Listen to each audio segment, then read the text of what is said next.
Hello friends, good morning. कैसे हैं आप सभी? उम्मीद करती हूँ आप सभी अच्छे होंगे और अच्छे से मन लगा के पढ़ाई भी कर रहे होंगे। मॉर्निंग का बज रहा है 11 बजे से मैं स्टडी स्टार्ट की हूँ, क्योंकि कल आप लोग को वीडियो मिली थी। लगभग आप लोग को बताई गई थी कि पूरी रात मैं सोई नहीं थी और सुबह में मैं गई थी 6:30 के बजे, दवा लेके आई खांसी का सिरप, और उसको मैंने पिया तो मुझे थोड़ा सा चक्कर जैसा आ रहा था, तो मैं सो गई। तो लगभग 7 बजे से सोई तो फिर 9:30 बजे मेरी नींद खुली। उसके बाद से फिर मैं उठी, बर्तन वगैरह तो मैं धुली ही थी, बस गैस साफ़ करना था। उसके बाद पोछा लगाना था, बाकी नहाना था। तो मैंने सारा काम किया 1 से 1.5 घंटे में।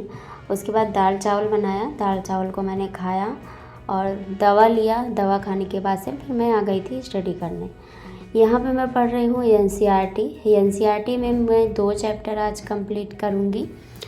फर्स्ट चैप्टर है उद्योग क्षेत्र और दूसरा चैप्टर है गरीबी एवं बेरोज़गारी।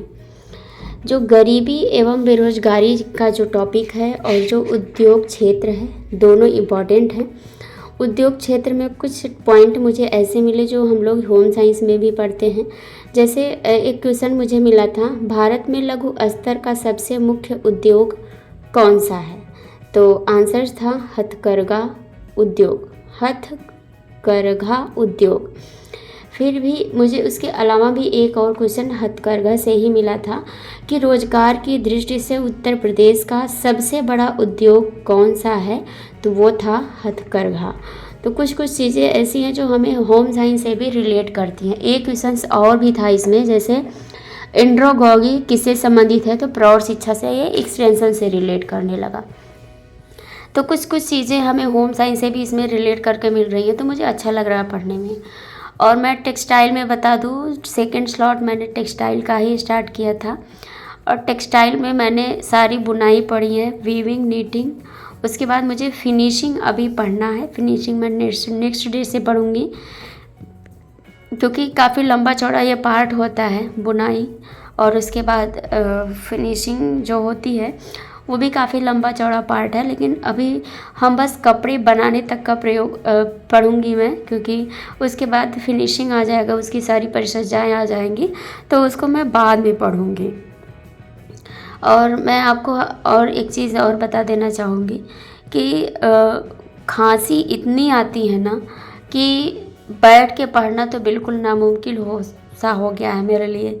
बहुत ज़्यादा मैं प्रॉब्लम में हूँ और अकेले रहना बहुत डिफ़िकल्ट होता है। बाकी कुछ ही लोग समझ पाते हैं, जो एक हाउसवाइफ हैं, जो पढ़ाई करती हैं, जो ज़्यादातर बीमार रहते हैं, उन लोगों को समझ में आएगा कि मैं किस स्थिति से गुजर रही हूँ। कभी कभी मैं बहुत रोती भी हूँ। रात में तो मैं कुछ रो भी रही थी, बट फिर भी कोई दिक्कत नहीं है, नॉर्मल है, सुख दुख आता रहता है।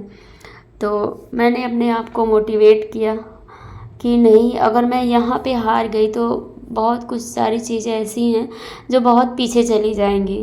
तो उसके बाद आपको मैं बता दूं कि 4 बजे मैं सोई थी और सुबह 6 या 6:15 बज रहा था, मेरी नींद खुल गई थी। जैसे मेरी नींद खुली है वैसे मैं अपने हस्बैंड के पास फ़ोन की हूँ कि मेरी खांसी नहीं बंद हो रही है, पूरी रात मैं जगी हूँ। तो फिर उनसे बात करने के बाद मैंने बैग से पैसा निकाला, मैं चली गई मेडिकल स्टोर, वहाँ से दवा लाई, खाई, फिर सोई। बाकी आप लोग को पता ही है। और यहाँ पे मैं प्रेरणा मैम का टीजीटी पीजीटी अड्डा का ये क्लास है, जिसको मैं कुछ टॉपिक में मेरा बीच में छूट गया था, कुछ क्लास से मेरी छूटी हुई है डेली का प्रैक्टिस का, यूट्यूब का। तो मैं बस उसी को कवर करने का कोशिश कर रही हूँ कि डेली का प्रैक्टिस बहुत ज़रूरी है। प्रैक्टिस जितना ज़्यादा हम करेंगे उतना ज़्यादा हमारे लिए ही बेनिफिट होगा।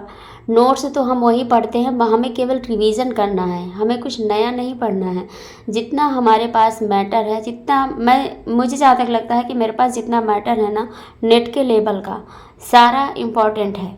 और उतना ही मैं अगर अच्छे से रिवीजन कर लूँगी ना तो बहुत अच्छा हो जाएगा, बहुत अच्छा रिस्पॉन्स मिलेगा। मुझे एहसास होता है कि कहीं ना कहीं मेरे पढ़ाई में ही कमी रह जाती है कि मेरा 2 नंबर, 4 नंबर, 6 नंबर, 10 नंबर से मेरे कमी की वजह से रुक रहा है। लेकिन मैं सोच रही हूँ कि इस बार ऐसा कुछ भी नहीं करना है, बस मेहनत करना है। केवल स्पेशल यूनिट के लिए इस बार हम मेहनत करेंगे। बीपीएससी टीआरई 4 अभी लास्ट नवंबर तक आएगा, तो दिसंबर में तो एग्ज़ाम होने से रहा कि नहीं ही होगा, उसके बाद होगा। तो पहले हम नेट पर फोकस कर लेते हैं। और ईसीसी का भी जल्द ही आपको नोटिफिकेशन मिलने वाला है। जितने भी लोग ईसीसी का फॉर्म डालने वाले हैं, तो आप लोग डॉक्यूमेंट वगैरह तैयार करके रखिएगा। और इस वीडियो को ज़्यादा बड़ा ना करते हुए मैं इस वीडियो को यहीं पे एंड कर रही हूँ। और वीडियो अच्छी लगी होगी तो लाइक कीजिएगा, शेयर कीजिएगा, चैनल पे नए होंगे तो सब्सक्राइब कर लीजिएगा। और कोई भी चीज़ अगर आपको मेरे से रिलेटेड कुछ अगर कोई क्वेश्चंस है आपके मन में, तो आप पूछ सकते हैं, मैं उसका रिप्लाई ज़रूर दूँगी। और इतना ज़्यादा खांसी आता है ना कि मैं बैठ के कुछ देर तक तो खांसती ही रह जाती हूँ। फिलहाल मिलते हैं नेक्स्ट वीडियो में, और आज के लिए इतना ही। Thank you.